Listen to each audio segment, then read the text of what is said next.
जिनका नाम लिया गया पहले से पहुंच जाएं स्थान पर, समय बचेगा। महाराज श्री के चरणों में बारंबार नमोस्तु। महाराज श्री, मेरा प्रश्न ये है कि जैन भगवान के सामने दर्शन करते समय या कोई पूजन आराधना करते समय चावल या अक्षत का उपयोग किया जाता है मूलतः, और भी चीज़ें उपयोग में ली जाती है।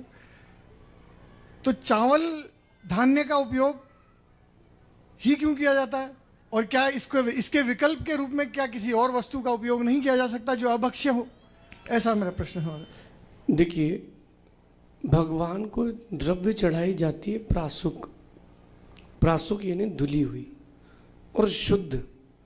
आप लोग समय शेखर जी जाते हैं, एक थैली टांगते हैं और चावल रख लिए, 24-25 बादाम रख लिए, 25-50 लौंग डाल लिए और चढ़ गए शेखर जी के पहाड़ पर।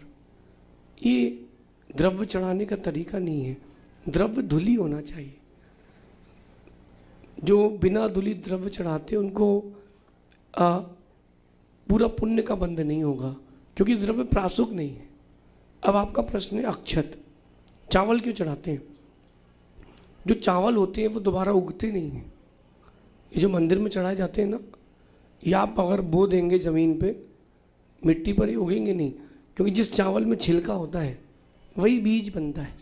ये चावल बीज नहीं बनता। जैसे भगवान को अक्षत चढ़ाते समय भावना रखते हैं कि हम पुंज चढ़ा रहे हैं, ये चावल चढ़ा रहे हैं कि दोबारा वापस उगेंगे नहीं, ये बीज नहीं बन सकते। ऐसे ही हम भी दोबारा संसार में ना आए, ये भावना से वहाँ चावल चढ़ाए जाते हैं। प्रासुक द्रव्य चढ़ाने का लिखा है, कोई बाधा नहीं। आप श्रीफल चढ़ा दें, लवंग चढ़ा दें, लेकिन अभक्ष आदि पदार्थ नहीं चढ़ा सकते। ज्वार के दाने भी कई लोग पुराने ज़माने में चढ़ाते थे, लेकिन अभक्ष पदार्थ जो है योग्य नहीं है, वो नहीं चढ़ा सकते, ऐसा समझिए। क्षमा चाहूँगा महाराज, संशय मेरा और भी है। संशय यूँ है कि एक चावल जो है, बेसिकली मैं एग्रीकल्चर से हूँ, कृषि मैंने पढ़ाई की है, तो मैं ये समझता हूँ भाई चावल जो पैदा करने के लिए जैन दर्शन में पानी का बहुत महत्व है। पानी को सेविंग के लिए मैं आपकी बात पर और चावल जो है, ऐसी कोई भी खेती नहीं है जिसमें हिंसा नहीं हो। आप एक कोई ऐसी खेती बता दें जिसमें हिंसा ना हो।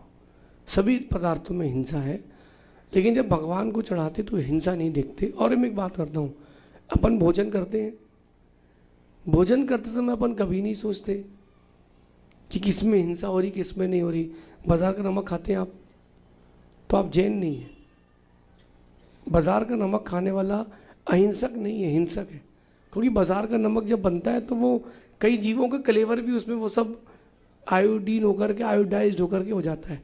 इतने मोटे मोटे पानी के स्थान होते हैं, फोर्सफुली वो वहाँ पानी भरा जाता है, फिर वहाँ पर उससे नमक निकाला जाता है, मछलियाँ भी आ जाती हैं, कई बार तो जानवर भी उसमें गिर के मर जाते हैं, कितना खारा पानी होता है।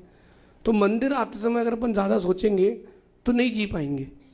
तो हिंसा अपन ने तो की नहीं है। पहली बात, आप चावल नहीं चढ़ाएंगे तो क्या चढ़ाएंगे? आलू चढ़ाएंगे क्या? अपन लौकी चढ़ाएंगे क्या?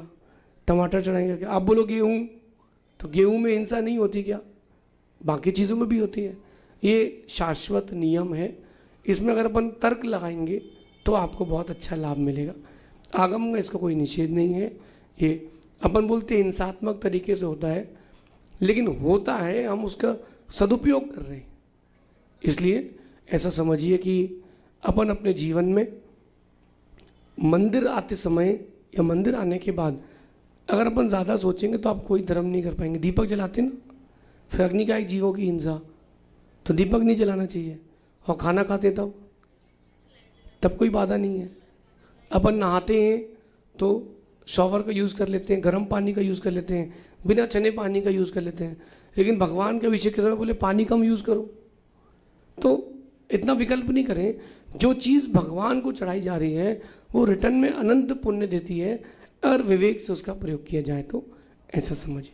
अगली जिज्ञासा के लिए